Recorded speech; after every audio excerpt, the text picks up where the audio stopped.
ಬೆಂಗಳೂರಿನಲ್ಲಿ ಐತಿಹಾಸಿಕ ಕರಗ ಶಕ್ತಿಯೋತ್ಸವ 25 ಪೇಟೆಗಳ 26 ದೇವಸ್ಥಾನಗಳಲ್ಲಿ ಕರಗಕ್ಕೆ ಪೂಜೆ 16ನೇ ಬಾರಿ ಕರಗವನ್ನ ಹೊರತಾ ಇರುವಂತಹ ಜ್ಞಾನೇಂದ್ರ ಸ್ವಾಮಿ ದ್ರೌಪದಿ ಅಮ್ಮನ ಕರಗವನ್ನ ಕಣ್ತುಂಬಿಕೊಳ್ಳೋದಕ್ಕೆ ಭಕ್ತ ಸಾಗರ ಆಗಮಿಸಿದೆ. ಬೆಂಗಳೂರು ಮಾತ್ರ ಅಲ್ಲ, ಬೆಂಗಳೂರಿನ ಸುತ್ತಮುತ್ತಲ ಊರುಗಳಿಂದಲೂ ಕೂಡ ಜನರು ಆಗಮಿಸಿದ್ದಾರೆ.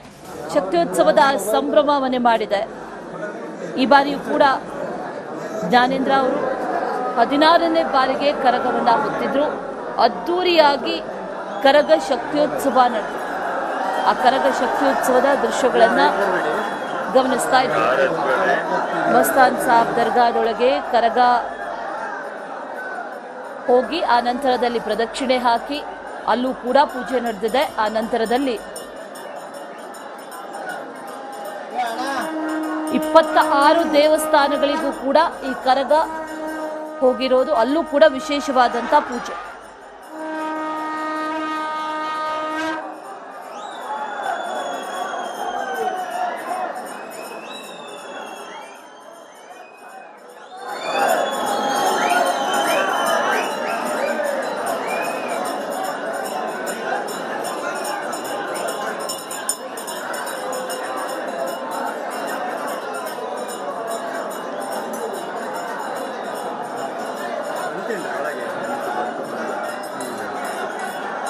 मोबाइल डाउन कर रहे भाई।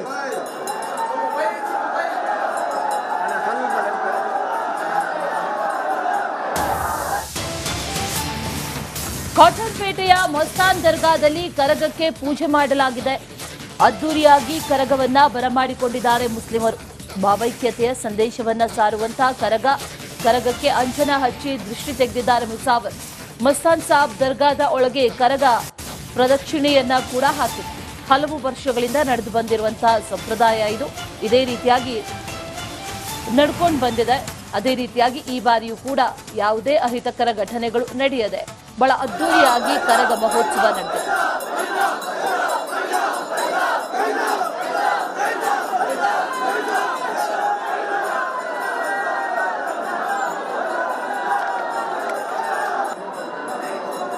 सर मोबाइल सर लो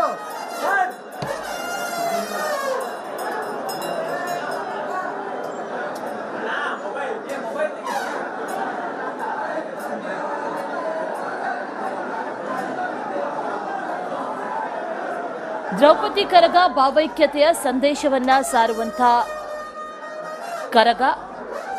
ಈ ಸಂದರ್ಭದಲ್ಲಿ ಮಸ್ತಾನ್ ಸಾಬ್ ದರ್ಗಾಗೆ ಪ್ರವೇಶವನ್ನ ಮಾಡಿ ಅಲ್ಲಿ ವಿಶೇಷ ಪೂಜೆಯನ್ನ ನೆರವೇರಿಸಿ ಮಸ್ತಾನ್ ಸಾಬ್ ದರ್ಗಾದ ಒಳಗೆ ಕರಗ ಪ್ರದಕ್ಷಿಣೆಯನ್ನ ಕೂಡ ಮಾಡಿದೆ. ಆ ನಂತರದಲ್ಲಿ ವಾಪಸ್ ಆಗಿರೋದು ಆ ದೃಶ್ಯಗಳನ್ನ ಗಮನಿಸ್ತಾ ಇದ್ದೀವಿ. ಸುಮಾರು 800 ವರ್ಷಗಳಿಗೂ ಅಧಿಕ ಇತಿಹಾಸವನ್ನ ಹೊಂದಿರುವಂತಹ ಪ್ರಸಿದ್ಧ ಕರಗ ಶಕ್ತಿಯೋತ್ಸವ ಎಲ್ಲರ ಗಮನ ಸೆಳೆದಿದೆ. ಬಹಳ ಅದ್ದೂರಿಯಾಗಿ ನೆರವೇರಿದೆ. ಹಲವು ಆಚರಣೆಗಳು ಇವತ್ತಿಗೂ ಕೂಡ ಜೀವಂತಿಕೆಯನ್ನ ಪಡೆದುಕೊಂಡಿರುವುದು, ಅದರ ಜೊತೆಯಲ್ಲಿ ಆ ಆಚರಣೆಗಳ ಮೂಲಕವಾಗಿ ವಿಶ್ವಮಟ್ಟದಲ್ಲಿ ಗುರುತಿಸಿಕೊಂಡಿರುವಂತಹ ಕರಗ ಮಹೋತ್ಸವ.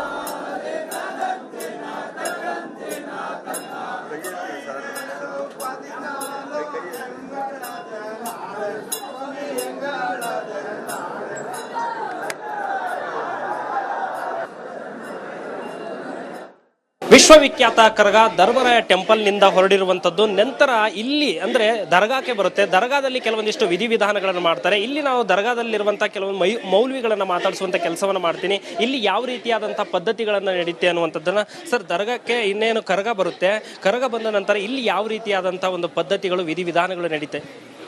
ನಾವು ರೋಷನ್ ಅಲಿ ಸಜ್ಜಾದ ನಶಿ ದರ್ಗಾ ಹಜರತ್ ತವಕಲ್ ಮಸ್ತಾನ್ ಶಾ ಸಹರ್ವಾದಿ. ನಾವು 350 ವರ್ಷದಿಂದ ಪರಂಪರಾ ಇದೆ ಇಲ್ಲಿ ದರ್ಗಾಗೆ.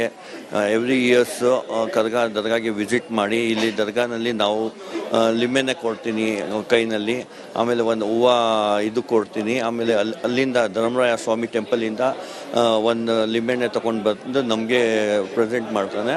ನಾವು ತೊಗೊಂಡು ಆಮೇಲೆ ಇಲ್ಲಿ ದುವಾ ಮಾಡ್ತೀನಿ, ಫಾತಿಯಾ ಮಾಡ್ತೀನಿ. ಮಾಡಿಕೊಂಡು 3 ಸತಿ ಕರಗ ದೇವಸ್ಥಾನದಲ್ಲಿ ಸುತ್ತಕೊಂಡು ವಾಪಸ್ ಧರ್ಮರಾಯ ಸ್ವಾಮಿ ಟೆಂಪಲ್ಗೆ ಹೋಗುತ್ತೆ. ಒಂದು ಹಿಂದೂ ಮುಸ್ಲಿಮ್ಮು ಯೂನಿಟಿ ಇಂದ ಆ ಕಾಲದಿಂದ ಅದು ಕಂಟಿನ್ಯೂ ನಡೀತಾ ಇದೆ. ಎವ್ರಿ ಇಯರ್ಸು ನಾವು ಲೈಟಿಂಗು ಪೂರ್ತಿ ಮ್ಯಾನೇಜ್ಮೆಂಟ್ ಅರೇಂಜ್ಮೆಂಟ್ಸ್ ಎಲ್ಲ ನಾವು ದರ್ಗಾಯಿಂದ ಅರೇಂಜ್ಮೆಂಟ್ ಮಾಡ್ತೀನಿ. ಈ ಕರ್ಗಕ್ಕೋಸ್ಕರ ಊರಹಬ್ಬ, ಬೆಂಗಳೂರು ಊರಹಬ್ಬ, ಅದಕ್ಕೋಸ್ಕರ ನಾವೆಲ್ಲ ರೆಡಿ ಮಾಡ್ತೀನಿ. ಆ ಕಾಲಿಂದ ಕಂಟಿನ್ಯೂ ಬರ್ತಾ ಇರೋದು. ಹೆಂಗೆ ನಡೀತಾ ಇದೆ ಹಂಗೆ ನಡೀತಾ ಇದೆ ಇವತ್ತುವರೆಗೂ. ಅಂದರೆ ಇಲ್ಲಿ ಕರಗ ಒಳಗಡೆ ಬಂದಂಥ ಸಂದರ್ಭದಲ್ಲಿ ಇಲ್ಲಿ ಏನೋ ಧೂಪ ಹಾಕೋದಾ ಅಥವಾ ಯಾವ ರೀತಿಯಾದಂಥದ್ದು ನೀವು ಪದ್ಧತಿಗಳನ್ನು ಇಲ್ಲಿ ನಡೆಸ್ಕೊಳ್ಳೋದು? ದರ್ಗಾಗೆ ಒಳಗಡೆ ಬರೋ ಟೈಮ್ನಲ್ಲಿ ಕಾಪೂರು ಅಲ್ಲಿ ದೇವಸ್ಥಾನ ಮುಂದ್ಗಡೆ ನಿಂತ್ಕೊಂಡು ಕಾಪೂರ್ ಹಾಕಿರೋ ಬೆಂಕಿ ಹಾಕ್ತಾನೆ. ಬೆಂಕಿ ಹಾಕ್ಬಿಟ್ಟು ದೇವಸ್ಥಾನಕ್ಕೆ ಬಂದು ಇಲ್ಲಿ 3 ಸತಿ ಡ್ಯಾನ್ಸ್ ಮಾಡಿಕೊಂಡು ಓದ್ಕೊಂಡು ಸಾಂಗ್ ಹಾಡ್ಕೊಂಡು ಬಂದೆ. ನಾವು ಎಲ್ಲ ದುವಾ ಮಾಡಿ ಲಿಂಬೆನ ಕೊಟ್ಬಿಟ್ಟು ಇದು ಮಾಡೋದು ಅಷ್ಟೇ. ಇಲ್ಲಿ ಮಾಡಿ ಈ ಗೇಟಿಂದ ಬಂದು ಈ ಗೇಟಿಂದ ಹೋಗೋದು. ಇದು ಇಲ್ಲಿನ ದರ್ಗಾದಲ್ಲಿರುವಂತಹ ಮುಖಂಡರ ಮಾತು. ಅಂದರೆ ಇದು ಭಾವೈಕ್ಯತೆಯ ಸಂಕೇತ. ಅಂದರೆ ಸುಮಾರು 800 ವರ್ಷಗಳ ಇತಿಹಾಸ ಇರುವಂಥ ಕರಗಕ್ಕೆ ಸುಮಾರು ಆಗಿನಿಂದ ಈಗಲವರೆಗೂ ಕೂಡ ಕರಗದ ಉತ್ಸವ ಏನಿರುತ್ತೆ ಈ ಒಂದು ದರ್ಗಾಕ್ಕೆ ಬಂದು ಇಲ್ಲಿ ಕೆಲವೊಂದಿಷ್ಟು ಧೂಪದಾರತಿಯನ್ನು ಮಾಡ್ತಾರೆ. ಧೂಪದಾರತಿಯಾದ ನಂತರ ಇವರು ಕೆಲವೊಂದಿಷ್ಟು ದುವಾಗಳನ್ನು ಹೇಳ್ತಾರೆ. ಈ ರೀತಿಯಾದಂಥ ಮುಸ್ಲಿಂ ಮತ್ತು ಹಿಂದೂ ಸಂಸ್ಕೃತಿ ಏನಿದೆ ಇದರ ಭಾವೈಕ್ಯತೆಯನ್ನು ಮೆರೆಸುವಂಥ ಒಂದು ಪದ್ಧತಿ ಈಗೆಲ್ಲ ಇದು ಸುಮಾರು ವರ್ಷಗಳಿಂದ ಏನು ಆರಾಧನೆಯನ್ನು ಮಾಡ್ಕೊಂಡು ಬರ್ತಾ ಇದ್ದಾರೆ ಅನ್ನುವಂಥದ್ದು ಕೂಡ ಅವರು ಹೇಳಿದರು. ಕ್ಯಾಮರಾ ಪರ್ಸನ್ ಮಂಜುನಾಥ್ ಜೊತೆ ರೆಹಮಾನ್ ಹೊಳಲು, ರಿಪಬ್ಲಿಕ್ ಕನ್ನಡ, ಬೆಂಗಳೂರು.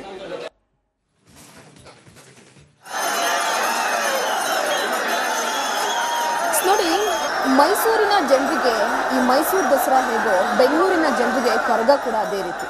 ಈ ಬಾರಿ ಸೇಮ್ ದಸರಾ ಮಾದರಿಯಲ್ಲೇ ಲೈಟಿಂಗ್ಸ್ ಅನ್ನು ಅರೇಂಜ್ಮೆಂಟ್ ಮಾಡಲಾಗಿದೆ. ಅದರ ಜೊತೆಗೆ ವಿಶ್ವವಿಖ್ಯಾತ ಸಾವಿರಾರು ವರ್ಷಗಳ ಇತಿಹಾಸವಿರುವಂತಹ ಬಹಳ ವೈಭವದಿಂದ ನಡೆಯುವಂತಹ ಈ ಕರಗವನ್ನು ಕಣ್ತುಂಬಿಕೊಳ್ಳೋದಕ್ಕೆ ಲಕ್ಷಾಂತರ ಮಂದಿ ಆಗಮಿಸ್ತಾರೆ. ಈ ದೃಶ್ಯವನ್ನ ಕಣ್ತುಂಬಿಕೊಳ್ಳೋದೇ ಒಂದು ರೀತಿ ಪುನೀತ ಅನ್ನೋ ರೀತಿಯಲ್ಲಿ ಭಾವಿಸ್ತಾರೆ. ಗಮನಿಸ್ತಾ ಇರ್ಬೋದು ದೃಶ್ಯದಲ್ಲಿ ಮಲ್ಲಿಗೆ ಹೂವಿನ ಸುವಾಸನೆ ಇಡೀ ಆ ಕರಗದ ತುಂಬೆಲ್ಲ ಕೂಡ ಹರಡಿರುತ್ತೆ. ಅದನ್ನ ಹೊತ್ತಂತ ಜ್ಞಾನೇಂದ್ರ ಸ್ವಾಮಿಯವರು ಕೂಡ ಬಹಳ ಭಕ್ತಿ ಭಾವದಿಂದ ಕರಗವನ್ನ ಹೊತ್ತು ಮೆರವಣಿಗೆ ಮಾಡ್ತಾರೆ. ಇಂತಹ ಸಂದರ್ಭದಲ್ಲಿ ಅಲ್ಲಿ ವೈನಿ ಕುಲವೇ ನೆರೆದಿರುತ್ತೆ. ಇದರ ಮುಖಾಂತರವಾಗಿ ದ್ರೌಪದಮ್ಮನನ್ನ ಆರಾಧನೆ ಮಾಡಲಾಗುತ್ತೆ. ತಲೆಯ ಮೇಲೆ ಹೊತ್ತಿರುವಂತ ದ್ರೌಪದಮ್ಮನ ಆಶೀರ್ವಾದ ಪಡಿಬೇಕು ಅಂತ ಸಾಕಷ್ಟು ಜನ ಭಕ್ತಾದಿಗಳು ಈ ಒಂದು ಚೈತ್ರ ಪೂರ್ಣಿಮೆಯ ಸಂದರ್ಭದಲ್ಲಿ ಕಣ್ತುಂಬಿಕೊಳ್ಳೋದಕ್ಕೆ ಕಾತುರದಿಂದ ಕಾಯ್ತಾ ಇರ್ತಾರೆ. ನೋಡಿ, 25 ಪೇಟೆಗಳ ಹಿಂದೆ ಬೆಂಗಳೂರನ್ನ ಪೇಟೆಗಳಾಗಿ ವಿಭಾಗಗಳ ಮಾಡಲಾಗಿತ್ತು. ಯಾಕಂದ್ರೆ ಕೆಲವೊಂದಿಷ್ಟು ಸಮುದಾಯಕ್ಕೆ ಆ ಪೇಟೆಗಳನ್ನ ಮೀಸಲಿಡಲಾಗಿತ್ತು. ಅದೇ ರೀತಿ ಈ ಸಮುದಾಯವಾರು ವೈನಿ ಕುಲರಾಗಿರ್ಬೋದು, ತಿಗಳರಾಗಿರ್ಬೋದು, ಇವರು ಈ ದ್ರೌಪದಮ್ಮನನ್ನ ಬಹಳ ಭಕ್ತಿ ಭಾವದಿಂದ ಆರಾಧನೆಯನ್ನ ಮಾಡ್ತಾರೆ. ಸಂಪಂಗಿ ಕೆರೆಯಿಂದ ಆಕೆಯನ್ನು ತೆಗೆದುಕೊಂಡು ಬಂದು ಭೂಸ್ಪರ್ಶ ಮಾಡದ ರೀತಿಯಲ್ಲಿ ತಲೆಯ ಮೇಲೆ ಹೊತ್ತಿ ಕುಣಿಯುವ ಆ ಸುಂದರ ಕ್ಷಣವೇ ವೈಭವ ಆಗಿರುತ್ತೆ.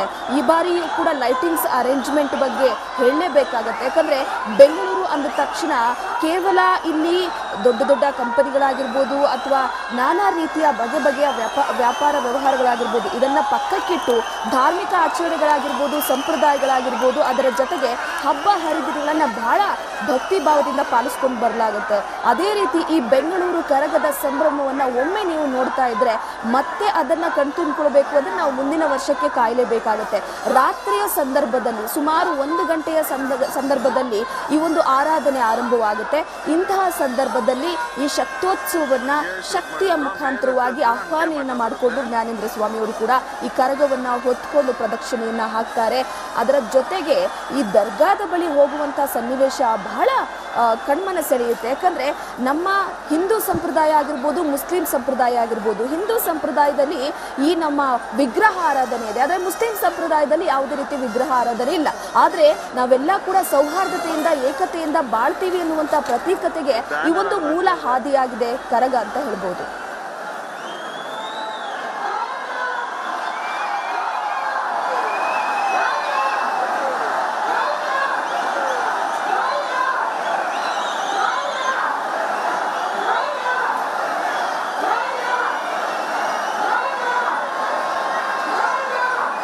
ಅದೆಷ್ಟು ಕಣ್ಣಲ್ಲಿ ನೋಡ್ರಿ.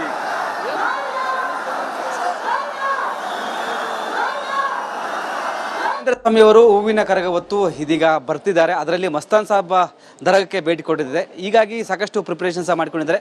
ನಮ್ಮ ಜೊತೆಗೆ ಮಸ್ತಾನ್ ಸಾಬ್ ದರ್ಗಾದ ಪೂಜಾರಿ ಇದ್ದಾರೆ, ಅವ್ರನ್ನೇ ಮಾತಾಡಿಸ್ತೀನಿ. ಗುರುಗಳೇ, ಇನ್ನೇನು ಕೆಲವೇ ಕ್ಷಣಗಳಲ್ಲಿ ಕರಗ ಬರಲಿದೆ, ಏನು ಹೇಳ್ತೀರಿ? ನಮಸ್ಕಾರ, ನಾನು ಪರ್ವೇಜ್ ಅಹಮದ್ ಮುಜಾವರ್ ದರ್ಗಾ ಪೂಜಾರಿ. ಇಲ್ಲಿ ವರ್ಷ ಹೆಂಗೆ ನಾವು ಅರೇಂಜ್ಮೆಂಟ್ ಮಾಡ್ತೀವಿ ಆ ಥರನೇ ಮಾಡಿದ್ದೀವಿ. ಇದು ನಮ್ಮದು ಬೆಂಗಳೂರಿಗೆ ತುಂಬ ದೊಡ್ಡ ಹಬ್ಬ ಅವರು ಕರಗ. ನಾವು ಇಲ್ಲಿ ತುಂಬ ಚೆನ್ನಾಗಿ ಅರೇಂಜ್ಮೆಂಟ್ ಮಾಡಿದ್ದೀವಿ. ಲೈಟಿಂಗು ವರ್ಷ ಇನ್ನೂ ಜಾಸ್ತಿನೇ ಮಾಡ್ತಾ ಇರ್ತೀವಿ ನಾವು. ಈ ವರ್ಷ ಕರಗ ಈ ಒಂದು ದರ್ಗಾಕ್ಕೆ ಬರ್ತಿದೆ, ವಿಶೇಷತೆ ಏನು ಗುರುಗಳಂತ? ಹೌದು, ಇದು ನಮ್ಮ ಮಸ್ತಾನ್ ಸಾಬ್ ಸ್ವಾಮಿಯವರು ಆಮೇಲೆ ಧರ್ಮ ಸ್ವಾಮಿಯವರು ತುಂಬ ಫ್ರೆಂಡ್ಶಿಪ್ ಇದು ಆ ಕಾಲದಿಂದ ಬರ್ತಾ ಇದೆ ಕರಗ. ಇದು ಲಕ್ಷಾಂತರ ಜನ ಬಂದು ಕರಗ ನೋಡ್ತಿದ್ದಾರೆ, ವೀಕ್ಷಣೆ ಮಾಡ್ತಿದ್ದಾರೆ. ಕರಗ ಈಗ ಧರ್ಮರಾಯ ದೇವಸ್ಥಾನದಿಂದ ಹೊರಟಿದೆ. ಹೌದು, ಇದು ಇಲ್ಲಿ ನೋಡ್ಬೋದು ನೀವು, ತುಂಬ ಜನ ಕಾಯ್ತಾ ಇದ್ದಾರೆ. ಇಲ್ಲಿ ಬಂದು ನೋಡೋಕ್ಕೆ ತುಂಬ ಚೆನ್ನಾಗಿ ಕಾಣುತ್ತೆ ಅಂತ ಎಲ್ಲ ಇಲ್ಲಿ ಬರ್ತಾರೆ ನೋಡೋಕ್ಕೆ. ದೇವಸ್ಥಾನ ಆಗಿ ಮಸ್ತಾನ್ ಸಾಬ್ ದೇವಸ್ಥಾನ ಇದೆಲ್ಲ ಅವ್ರದ್ದು ಇದು ಸ್ವಾಮಿದು ತುಂಬ ಪ್ರೀತಿ. ಧರ್ಮರಾಯದ ಸ್ವಾಮಿ ದೇವಸ್ಥಾನ ಮತ್ತು ದರ್ಗದು ತುಂಬ ಅವಿನಾಭಾವ ನಂಟು ಅಂತ ಅನ್ಸುತ್ತೆ. ಆ ಕಾಲದಿಂದ ನಮ್ಮ ಮುತ್ತಾದ ಕಾಲದಿಂದ ನಾವು ಕೇಳ್ತಾ ಇದ್ದೀವಿ, ಇಲ್ಲಿ ಬಂದೇ ಕರಗ ಹೋಗುತ್ತೆ, ಇಲ್ಲಿ 3 ಸುತ್ತ ಹಾಕ್ಬಿಟ್ಟು ನಾವು ಹಾರ ಹಾಕ್ತೀವಿ. ತುಂಬ ನಮಗೂ ಅವ್ರಿಗೆ ತುಂಬ ಪ್ರೀತಿ. ಸಾಕಷ್ಟು ಭಕ್ತರು ಬಂದಿದ್ದಾರೆ, ಅಮ್ಮನ ದರ್ಶನವನ್ನು ತೆಗೆದುಕೊಳ್ತಿದ್ದಾರೆ. ರೋಡಲ್ಲಿ ನಿಂತ್ಕೊಂಡು ಅಮ್ಮ ಅಂತ ಕೂಗ್ತಾ ಇದ್ದಾರೆ. ಹೌದು, ಅವರೆಲ್ಲ ಹೂವು ಇಟ್ಕೊಂಡು ಎಲ್ಲ ಮಲ್ಲಿಗೆ ಹೂವು ಇಟ್ಕೊಂಡು ಇಲ್ಲಿ ಬಂದ ತಕ್ಷಣ ಎಲ್ಲ ಹಾಕ್ತಾರೆ. ಅವ್ರಿಗೆ ನಿಮ್ಮವರೆಲ್ಲ ನಿಂತ್ಕೊಂಡಿದ್ದಾರೆ, ನಮ್ಮವರು ಇದ್ದಾರೆ, ಎಲ್ಲ ನೋಡೋಕ್ಕೆ ತುಂಬ ಖುಷಿ ಅಂತ ಇಲ್ಲಿ ಬರ್ತಾರೆ. ಇಲ್ಲ ಇಲ್ಲಿ ಇದೊಂದು ಭಾವೈಕ್ಯತೆಯ ಸಂದೇಶ ಅಂತಿದ್ದು. ಹೌದೌದು, ಇದು ಯಾರೋ ಒಬ್ಬರು ಮಾಡೋದು ಸುಮ್ಮನೆ ಹಿಂದೂ ಮುಸ್ಲಿಮ್ ಅಂತ ಇಲ್ಲಿ ಏನೂ ಇಲ್ಲ. ನೋಡಿ, ಎಲ್ಲ ಒಟ್ಟಿಗೆ ನೋಡ್ಬೋದು ನೀವು, ಎಲ್ಲ ಒಟ್ಟಿಗೆ ಇದ್ದೀವಿ ನಾವು ಇನ್ನೂ ನಮ್ಮ ಕರ್ನಾಟಕ ಇನ್ನೂ ಒಳ್ಳೇದಾಗಬೇಕಂತ ನಾವು ಬೇಡ್ಕೊತೀವಿ ಎಲ್ಲರಿಗೆ.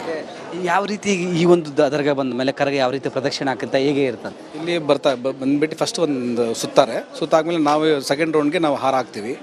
ಹಾರ ಹಾಕ್ಮೇಲೆ ತಿರ್ಗಾ ಇನ್ನೊಂದು ರೌಂಡ್ ಅವರು ಆಡ್ಕೊಂಡು ಒಂದು ರೌಂಡ್ ಮಾಡಿಬಿಟ್ಟು ಆಮೇಲೆ ಹೋಗ್ತಾರೆ ಅವರು.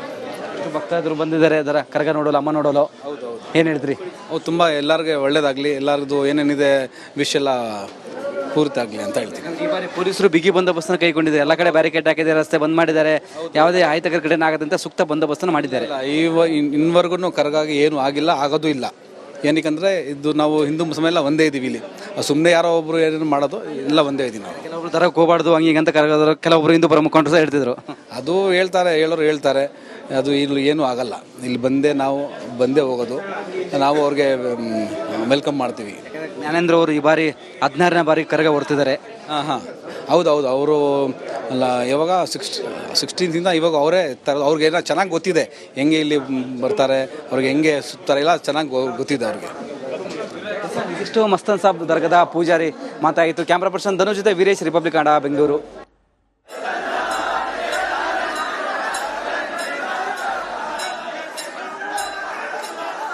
ಈ ಹೂವಿನ ಕರಗಕ್ಕೆ, ದ್ರೌಪದಿ ಕರಗಕ್ಕೆ ಅದರದ್ದೇ ಆದಂಥ ಐತಿಹ್ಯ ಇದೆ, ಇತಿಹಾಸ ಇದೆ. ಯಾವ ರೀತಿಯಲ್ಲಿ ಭೂಮಿಯ ಸೃಷ್ಟಿಯಾಯಿತು, ಅದರ ಜೊತೆಯಲ್ಲಿ ಯಾಕಿದರ ಆಚರಣೆ ಅನ್ನುವಂಥದ್ದು ಕೂಡ ಇತಿಹಾಸದಲ್ಲೂ ಕೂಡ ಒಂದಷ್ಟು ವಿಚಾರಗಳು ಬರುತ್ತೆ. ಅದೇ ನಿಟ್ಟಿನಲ್ಲಿ ಅಷ್ಟು ವರ್ಷಗಳಿಂದ, ಸರಿಸುಮಾರು 900 ವರ್ಷಗಳಿಂದ ಈ ಕರಗ ಆಚರಣೆಯನ್ನ ಮಾಡಿಕೊಂಡು ಬರಲಾಗಿದೆ. ಇದೇ ರೀತಿಯಲ್ಲಿ ಈ ಹಿಂದೆಯೂ ಕೂಡ ನಡೀತಾ ಇತ್ತು, ಈಗಲೂ ಕೂಡ ಅದೇ ರೀತಿಯ ಆಚರಣೆಯನ್ನ ಮುಂದುವರಿಸಿಕೊಂಡು ಬಂದಿದ್ದಾರೆ. ನಿನ್ನೆಯೂ ಕೂಡ ರಾತ್ರಿ ಇಡೀ ಹೂವಿನ ಕರಗ ಬಹಳ ಅದ್ದೂರಿಯಿಂದ ನಡೆದಿದೆ. ಯಾವುದೇ ರೀತಿಯ ಅಹಿತಕರ ಘಟನೆ ನಡೆಯದಂತೆ ಎಲ್ಲ ರೀತಿಯ ಬಂದೋಬಸ್ತನ್ನ ಕೂಡ ಮಾಡಲಾಗಿದೆ.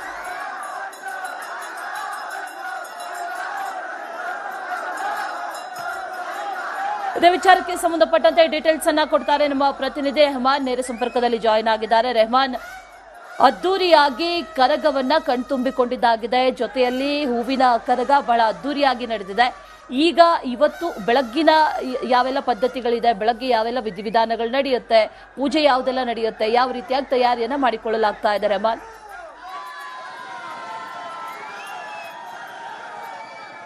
ಎಸ್ ಅಶ್ವಿನಿ, ವಿಶ್ವವಿಖ್ಯಾತ ಕರಗ ಅದ್ದೂರಿಯಾಗಿ ನಡೆಯಿತು. ಅಂದರೆ ಸುಮಾರು 2 ಗಂಟೆಗೆ ಕರಗ ಉತ್ಸವ ಏನು ಧರ್ಮರಾಯ ಟೆಂಪಲ್ನಿಂದ ಹೊರಡುತ್ತೆ. ಅಂದರೆ ಅಲ್ಲಿ ಕೆಲವೊಂದಿಷ್ಟು ಏನು ಆ ಒಂದು ನಗರದಲ್ಲಿರುವಂಥ ಪ್ರಮುಖ ಬೀದಿಗಳಲ್ಲಿ ಸಂಚರಿಸುತ್ತಾ ಎಲ್ಲರಿಗೂ ಕೂಡ ದರ್ಶನವನ್ನು ಕೊಡುತ್ತಾ ಅಲ್ಲಿಂದ 2:30ಯಿಂದ 3 ಗಂಟೆಗಳ ಕಾಲ ಧರ್ಮರಾಯ ಟೆಂಪಲ್ ಸುತ್ತಮುತ್ತಲೇ ಕೆಲವೊಂದಿಷ್ಟು ಪೇಟೆಗಳಲ್ಲಿ ಸುತ್ತುವರೆದು ಎಲ್ಲರಿಗೂ ದರ್ಶನ ನೀಡಿತು. ನಂತರ ದರ್ಗಾಕ್ಕೆ ಬರುತ್ತೆ. ದರ್ಗಾಕ್ಕೆ ಬಂದು ದರ್ಗಾದಲ್ಲಿ ಕೂಡ ಏನು ಕೆಲವೊಂದಿಷ್ಟು ಪದ್ಧತಿ ಪದ್ಧತಿಗಳೇನಿರುತ್ತೆ ಅಂದರೆ ಹಿಂದೂ ಮತ್ತು ಮುಸಲ್ಮಾನರ ಭಾವೈಕ್ಯತೆಯ ಸಂಕೇತವಾಗಿರುವಂತಹ ಒಂದು ಪದ್ಧತಿ ಸುಮಾರು 350 ವರ್ಷಗಳಿಂದ, ಅಂದರೆ ಕರಗದ ಒಂದು ಇತಿಹಾಸ ಇರೋದೇ ಸುಮಾರು 800 ವರ್ಷಗಳ ಹೆಚ್ಚು ಇತಿಹಾಸವಿದೆ. ಅದರಲ್ಲೂ ದರ್ಗಾಕ್ಕೆ ಹೋಗುವಂಥ ಪದ್ಧತಿ 350 ವರ್ಷಗಳಕ್ಕಿಂತ ಒಂದು ಹಳೆಯದಾದಂಥ ಪದ್ಧತಿ ಇದೆ. ಹಾಗಾಗಿ ಅದನ್ನ ಭಾವೈಕ್ಯತೆಯ ಸಂಕೇತವಾಗಿ ಅಲ್ಲಿ ಏನು ಆ ದರ್ಗಾದಲ್ಲಿರುವಂತಹ ಪದ್ಧತಿ ಏನಿರುತ್ತೆ ಅಲ್ಲಿ ದುವಾಗಳನ್ನ ಮಾಡೋದಾಗಿರ್ಲಿ, ಮತ್ತೆ ಇಲ್ಲಿ ವೀರರು ಏನಿರ್ತಾರೆ ಅವರು ಕೂಡ ಅಲ್ಲಿ ಕೆಲವೊಂದಿಷ್ಟು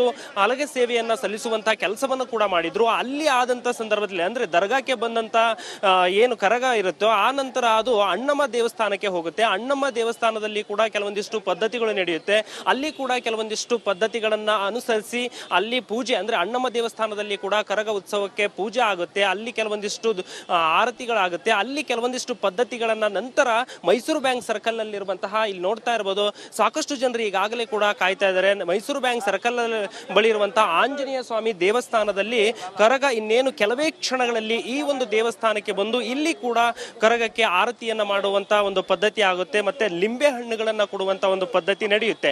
ನೋಡ್ತಾ ಇರಬಹುದು ದೃಶ್ಯಾವಳಿಗಳಲ್ಲಿ ಎಲ್ಲರೂ ಕೂಡ ಆ ಒಂದು ಕರಗದ ದರ್ಶನವನ್ನ ಪಡಿಲಿಕ್ಕೆ, ಅಂದ್ರೆ ನಿನ್ನೆ ರಾತ್ರಿ ಸುಮಾರು 2:30ಗೆ ಆರಂಭವಾದಂತಹ ಕರಗದ ಪ್ರಯಾಣ ಇಲ್ಲಿವರೆಗೂ ಕೂಡ ಅಂದ್ರೆ ಇನ್ನೇನು ಕೆಲವೇ ಕ್ಷಣಗಳಲ್ಲಿ ಮೈಸೂರು ಬ್ಯಾಂಕ್ ಸರ್ಕಲ್ ಬಳಿ ಇರುವಂತಹ ಆಂಜನೇಯ ಸ್ವಾಮಿ ದೇವಾಲಯಕ್ಕೆ ಬಂದು ಇಲ್ಲಿ ಕೂಡ ಎಲ್ಲರಿಗೂ ಕೂಡ ಒಂದು ದರ್ಶನವನ್ನ ಕೊಡುವಂತ ಒಂದು ಕೆಲಸ ಆಗುತ್ತೆ. ಅದಕ್ಕಾಗಿ ಎಲ್ಲರೂ ಸಹಸ್ರಾರು ಭಕ್ತರು ನಿನ್ನೆಯಿಂದ ಕಂಟಿನ್ಯೂ ಆಗಿ ಲಕ್ಷಾಂತರ ಭಕ್ತರು ಏನು ಆ ದೇವಸ್ಥಾನದ ಆರಂಭಿಕ ಇದ್ದಂತಹ ದೇವಸ್ಥಾನದ ಧರ್ಮರಾಯ ದೇವಸ್ಥಾನದಿಂದ ಹಿಡಿದು ಇಲ್ಲಿವರೆಗೂ ಕೂಡ ಲಕ್ಷಾಂತರ ಜನರು ಕರಗದ ಉತ್ಸವದ ಜೊತೆ ಹೋಗುವಂತ ಒಂದು ಕೆಲಸವನ್ನು ಮಾಡಿದ್ರು. ಇಲ್ಲಿ ಕೂಡ ಆಂಜನೇಯ ದೇವಸ್ಥಾನದ ಅರ್ಚಕರಿದ್ದಾರೆ, ನಾನು ಅವರನ್ನು ಮಾತಾಡಿಸುವಂತ ಕೆಲಸವನ್ನು ಮಾಡ್ತೀನಿ.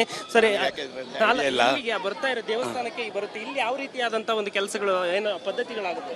ಏನಿಲ್ಲ, ನಾರ್ಮಲ್ ಆಗಿ ಎಲ್ರಿಗೂ ಹೆಂಗ್ ಬರುತ್ತೋ ಹಂಗ ಬಂದು ಪೂಜೆ ಮುಗಿಸ್ಕೊಂಡು ಹೊರಟೋಗುತ್ತೆ ಅಷ್ಟೇ, ಇನ್ನೇನಿಲ್ಲ. ಯಾವ ರೀತಿ ಪೂಜಾ ಕೈಂಕರ್ಯಗಳು ಎಲ್ಲಿ ನಡೆಯುತ್ತೆ?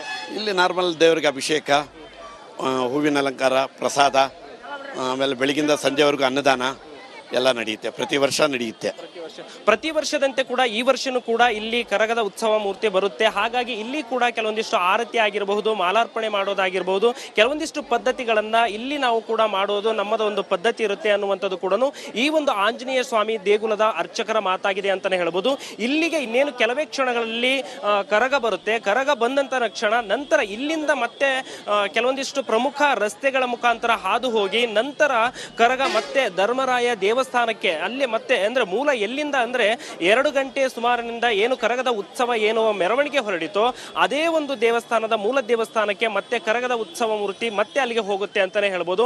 ಅಂದ್ರೆ ಇದು ಸುಮಾರು 800 ವರ್ಷಗಳ ಕಾಲ ಇತಿಹಾಸ ಇದೆ. ಅಂದ್ರೆ 800 ವರ್ಷಗಳವರೆಗೂ ಕೂಡ ಅಂದ್ರೆ ಏನು ದ್ರೌಪದಿ ದೇವಿ ಸ್ವರ್ಗಾರೋಹಣಕ್ಕೆ ಹೋಗ್ತಾ ಇರುವಂತಹ ಸಂದರ್ಭದಲ್ಲಿ ರಾಕ್ಷಸರು ಏನು ಬಂದಂತ ಸಂದರ್ಭದಲ್ಲಿ ಅವರನ್ನ ಸಂಹಾರ ಮಾಡಲಿಕ್ಕೆ ವೀರರನ್ನ ಸೃಷ್ಟಿ ಮಾಡ್ತಾರೆ. ಅವರು ಒಂದು ಹಲಗೆ ಸೇವೆಯನ್ನ ಮಾಡ್ತಾರೆ. ಅವ್ರನ್ನು ಕೂಡ ಇಲ್ಲಿ ನೋಡ್ತಾ ಇರಬಹುದು ನೀವು.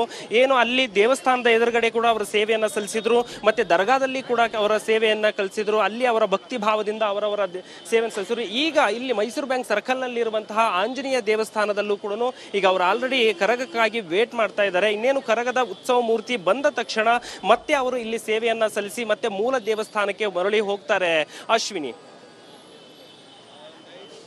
ರೈಟ್ ರೆಹಮಾನ್, ಮತ್ತೆ ಸಂಪರ್ಕಿಸ್ತೀವಿ ನಿಮ್ಮನ್ನ.